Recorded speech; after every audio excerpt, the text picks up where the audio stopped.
Deputy Speaker. In 2021, the City of Plymouth, for which my constituency of South West Devon is part, had two horrific tragedies affecting a number of people in the city.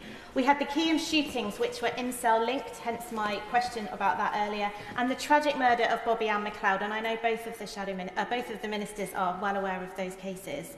However, what came out of those tragedies was an opportunity to shine a light on Vogue in the city in a way that had never happened before, to see what was already being done and what more could be done to make things even better, ultimately to enable women and girls to be safe and feel safe. So the Plymouth Violence Against Women and Girls Commission was established, and it was done in response and was something that I had the privilege of leading. It took us 6 months, we worked cross-party, and we reported back with 15 recommendations which were supported by organisations and businesses right across the city. And you might be interested to note that we deliberately called it the Male Violence Against Women and Girls report as well, something that at the time felt like we were breaking ground. We've moved on a long way since then. January 2023, one of the recommendations came to fruition, which was a Westminster Hall debate. So my name is mentioned in Hansard as part of that, and the ministers were both part of that debate under the my predecessor, Sir Gary Streeter, organised that, and we were able to share our learning, something that we were really keen to do. Now, we all know that violence against women and girls is a huge topic, and it's very difficult sometimes to even figure out the best way to approach it, and that is why we approached it through that public health lens. We recognise that there were no quick fixes and that there are multiple factors influencing the likelihood to either be a perpetrator or to be a victim. So that was key to what we did. We wanted to change culture and behaviour in the city, support women and girls by being victim-focused and trauma-informed, and I pay tribute to the organisations that were already working hard to do that in the city: Trevi, First Light, Ahimsa, the NSPCC, and our Police and Crime Commissioner, Alison Hernandez, as well as the police and the City Council. Particularly, I want to name Hannah Sheed, who's worked for Trevi for a number of years and is moving on now. It'd be nice to get her mentioned in this place today. We also recognise the importance of creating safe spaces and then also building blocks for the future. So it's 2 years ago. I wanted to briefly update you on what we have done since. One of the key things we did was appoint a strategic lead in the city, and there are now actually 3 women whose job it is to, or 4 women actually, Megan, Verity, Tracy and Lisa, whose job it is to bring everything that's happening across the city together. And if there's any members here who want to take a good example back to their constituencies, I would highly recommend that. Changing culture was a focus on allyship and education of all ages. The NSPCC have done some fantastic work in schools focusing on pornography, and we've seen the establishment of a group called Man Culture, who wanted to work together to be part of the solution to reducing Vogue in the city. They've received money from the Serious Violence Funding and have delivered workshops to facilitate conversations around healthy masculinity and indeed positive masculinity, which is something that's been raised today. There's also a huge amount being done to support women and girls and make it easier to access support.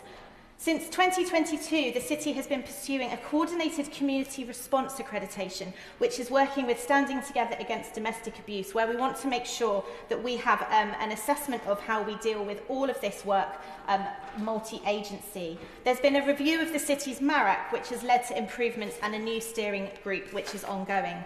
But they're also looking at developing a MATAC in the city, and that was the working group for that was launched in the autumn of 2024, where we want to see council, police, probation and local charities working together with perpetrators, focusing on engaging with them, disrupting their behaviour and seeing that those high-risk, high-harm domestic abuse perpetrators tackled.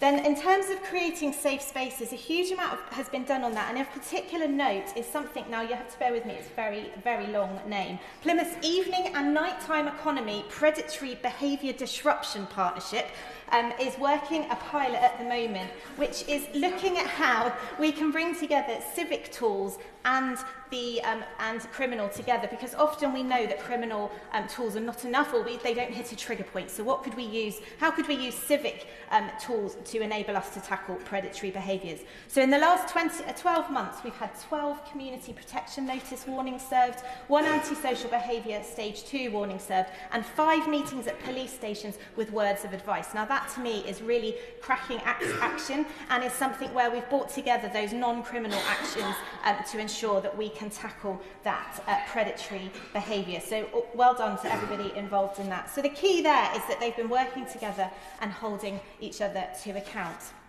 Now, continuing with the theme of safe spaces, I do want to just touch specifically on single-sex spaces, and please hear me out on this. This is done with a real spirit of gentleness. I just appreciate that there are a lot of women out there for whom this is particularly important, and it's important that their voices are heard as well, some of whom are my constituents.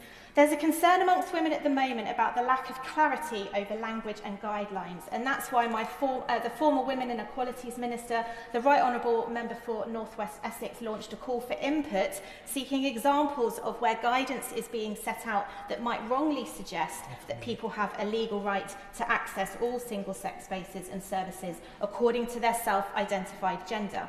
The new government responded to this in December, and we're just concerned that what it's led to is actually a lack of clarity over whether or not a single-sex space is something that those who can identify who can self-identify are able to use, or whether it is specifically just women. Yes, I will.